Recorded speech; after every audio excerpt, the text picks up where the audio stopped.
சாமி வழிபாடு காலப்போக்கில் மங்காமல் தலைமுறை தலைமுறையாக புதுப்பித்து தமிழர் வாழ்க்கையின் ஓர் அங்கமாக தொடர்ந்து வாழ்ந்து வருகிறது. மூத்தவர்கள் சொல்லும் தெய்வக் கதைகள், திருவிழா அனுபவங்கள், நேர்த்திக்கடன் ஆகியவை இளைய தலைமுறைக்கு வெறும் கதைகளாக அல்லாமல் அவர்களின் ஆதியை உணர்த்தும் பாடங்களாக மாறுகின்றன. அப்படிப்பட்ட சாமிகளையும் வழிபாட்டு முறைகளையும் காட்சிப்படுத்தும் நிகழ்ச்சிதான் இது. மக்கள் வணக்கம், இது மண்ணின் சாமிகள்.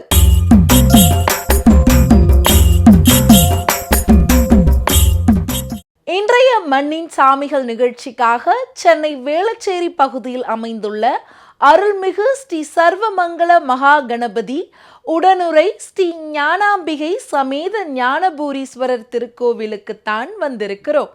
வாங்க ஞானபூரீஸ்வரரை தரிசிச்சுட்டு கோவிலோட வரலாறு பற்றியும் சிறப்புகள் பற்றியும் பேசலாம்.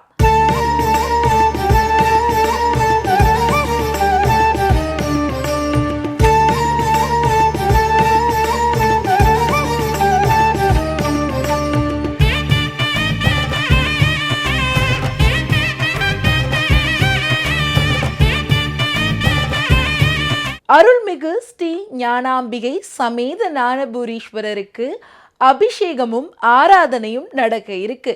வாங்க அதை பார்த்துட்டு வந்துடலாம்.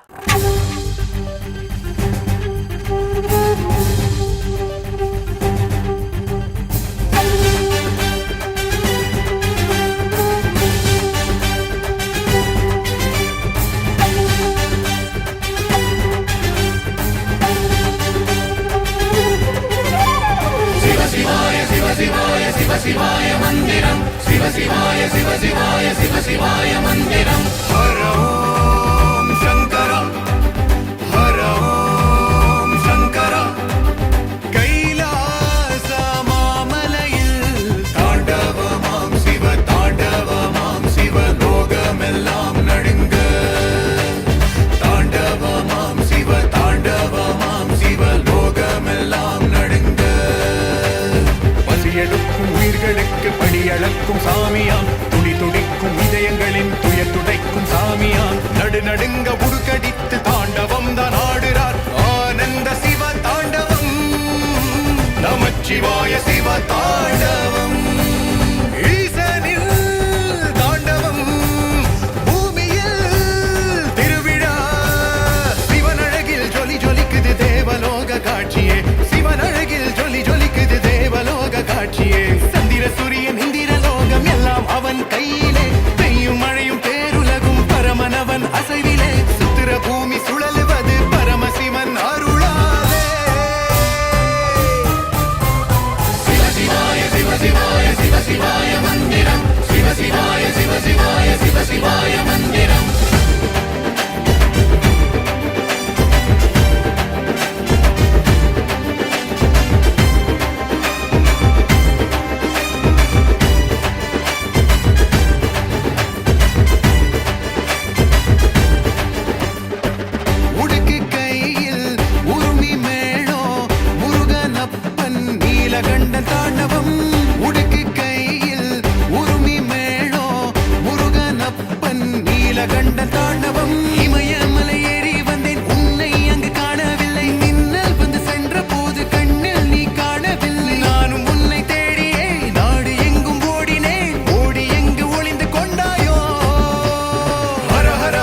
சிவ சிவ ஹர ஹர சிவ சங்கரா ஹர ஹர சிவ சிவ சிவ சிவ ஹர ஹர சிவ சங்கரா. திசைகள் மாறி போகும் மனிதன் திண்டிடவே வருகிறார். நிலையிழந்த மனிதனுக்கு துணை இருக்க வருகிறார். பரமசிவன் தரையிறங்கி தாண்டவமாய் வருகிறார். நமச்சிவாயன் பூமி வருகிறார். பரமசிவன் பாதம் வணங்குவோம். சிவ சிவாய சிவ சிவாய சிவ சிவாய மந்திரம் சிவ சிவாய சிவ சிவாய சிவ சிவாய மந்திரம். சிவ சிவாய சிவ சிவாய சிவ சிவாய மந்திரம் சிவ சிவாய சிவ சிவாய சிவ சிவாய மந்திரம்.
ईशने कोटि सूर्य प्रकाशने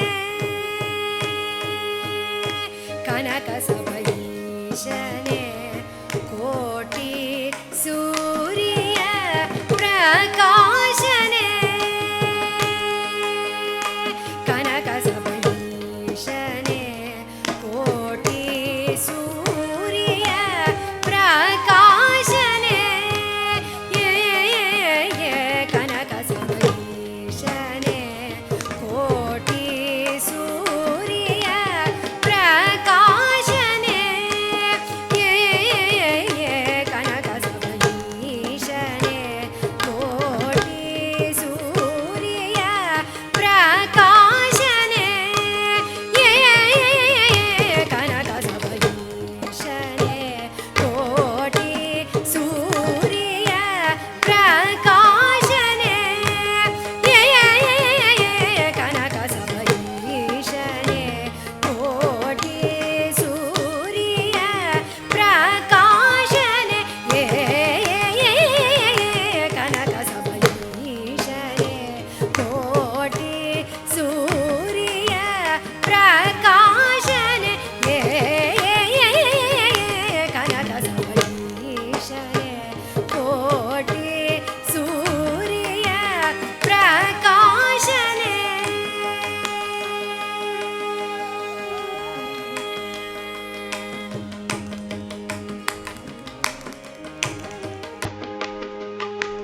वासने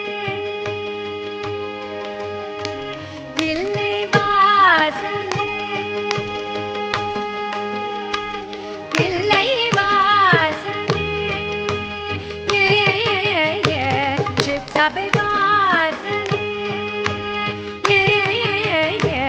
चित्तबे वासने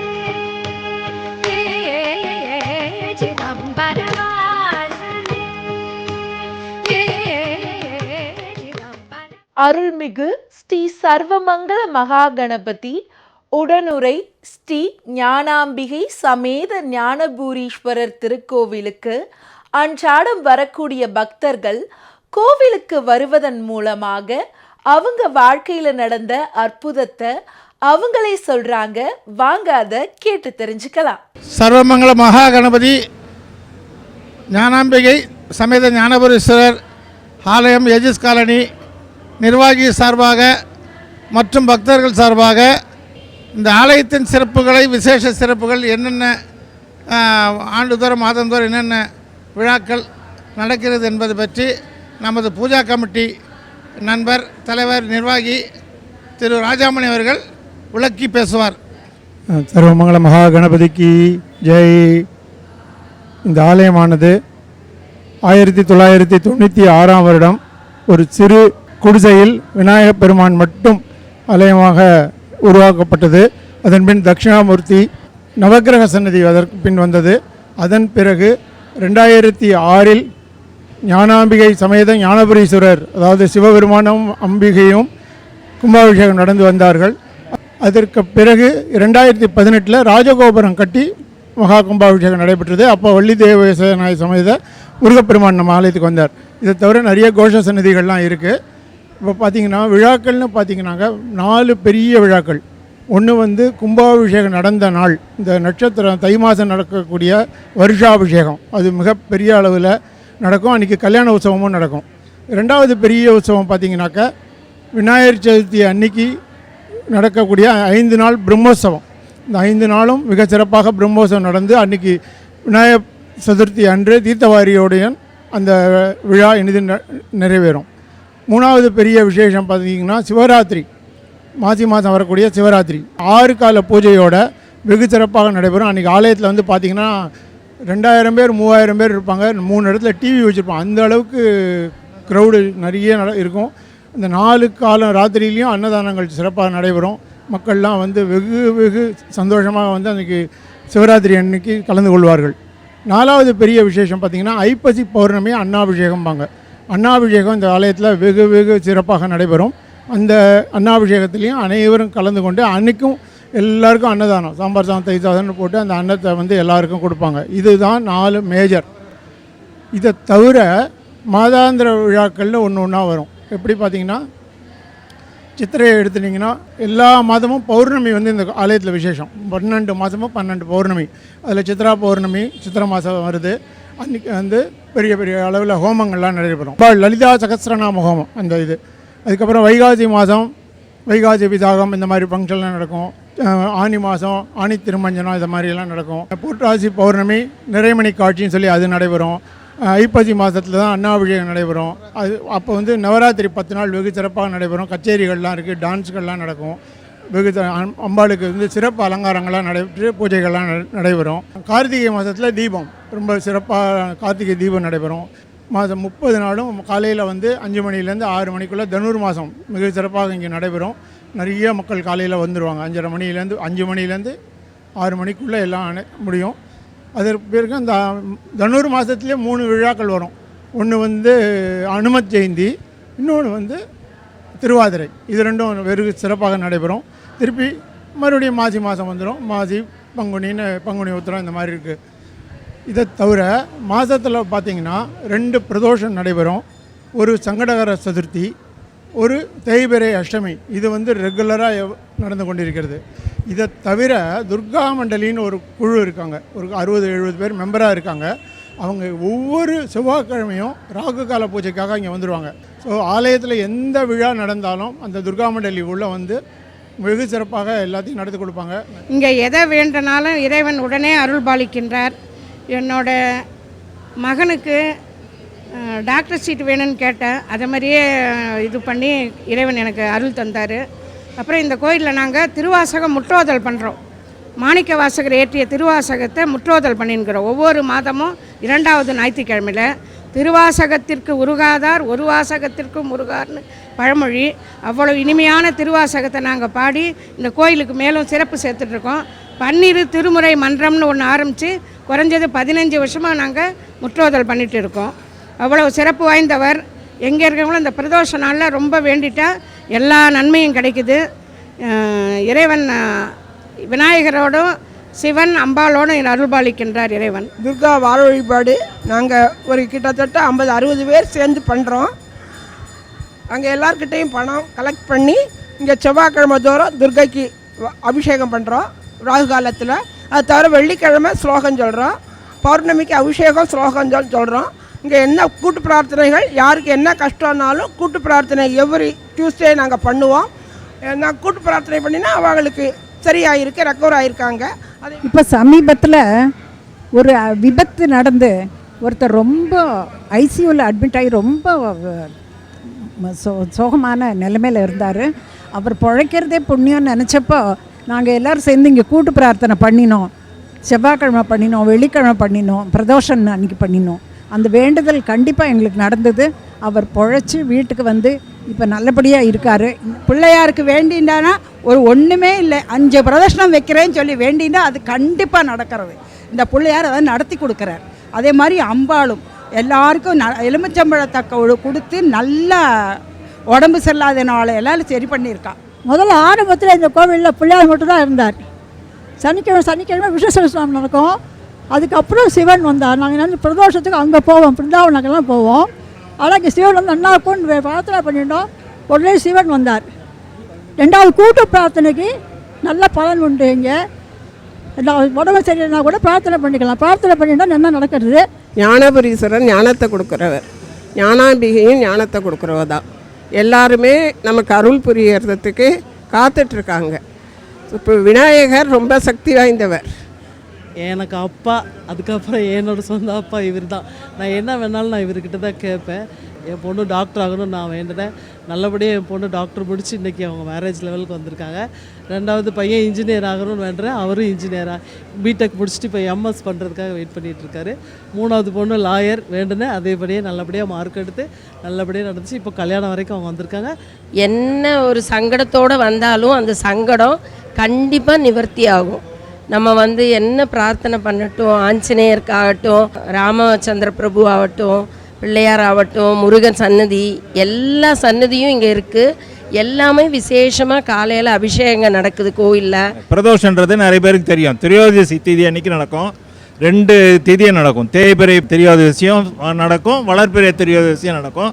திரியோதசின்றது சிவன் அந்த விஷத்தை சாப்பிடும்போது தேவர்கள்லாம் நன்றி கூறின நாள். அதை நாங்கள் இந்த கோயிலில் வருஷம் மாதத்துக்கு 2 தடவை நல்லா சிறப்பாக கொண்டாடுறோம். சிவனுக்கும் பார்வதிக்கும் அந்த சிவராத்திரி அன்னைக்கு நம்ம கல்யாணம் பண்ணுறோம். அன்னைக்கு கல்யாணம் பண்ணுற அன்னைக்கு வேண்டுகோள் எடுத்துக்கிட்டு நிறைய பேர் கல்யாணத்தில் பங்கு கொள்வாங்க. அதாவது சம்மதி மாதிரி. எப்படி நம்மளுக்கு கல்யாணம் ஆனால் அந்த சம்மந்தி ஏற்பாடு, ஊர்வலம் ப்ளஸ் சீர்வரிசை எல்லாம் செய்வோமோ அதே மாதிரி 2 பேர் பணம் கட்டி 10,000 கட்டி செய்வாங்க. அன்னைக்கு வேண்டுதல் நிறைய பேர் வைப்பாங்க. அன்னைக்கு கலந்துகளுக்கு கூட ஆசீர்வாதம் கிடைக்கும். சிவபெருமானுக்கு உகந்த பிரதோஷ நாள் அன்று அருள்மிகு ஞானபூரீஸ்வரர் உற்சவரை பல்லக்கில் தூக்கி கோவில் உட்பிரகாரத்தை சுற்றி வருவதை மனமகிழ பார்ப்போம் வாங்க. கன்றின் குரலே கேட்டு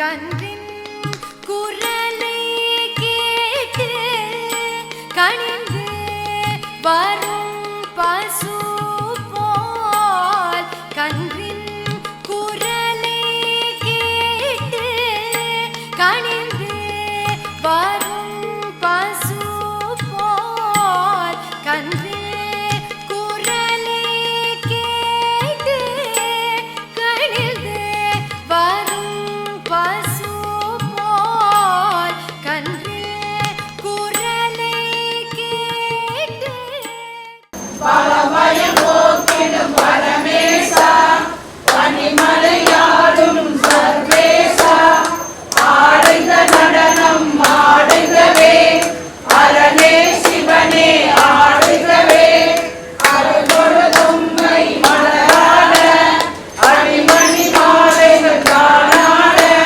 பெருகிடும் கங்கை மலையாட, இறைவதி அதுவும் உடனாட, ஆடுங்க நடனம் ஆடுங்கவே, அரணே சிவனே ஆடுங்கவே, சூடம் முடுகை சுடனாட, சூழும் கணங்கள் உடனாட, ஆலம் கொடித்தோ நாடுகவே, அடியார் மகிழ ஆடுகவே, ஆடுக நடனம் ஆடுகவே, அரணே சிவனே ஆடுகவே, அடவாய் அழகே சொக்கேசா, அவனியை காக்கும் பரமேசா, ஆலங்காட்டில் ஆடிடுவாய், அரகர சிவனே ஆடுகவே, ஆடுக நடனம் ஆடுகவே, அரணே சிவனே ஆடுகவே, திருக்கடம்பூரில் திருராசா, தில்லையம்பதியில் நடராசா,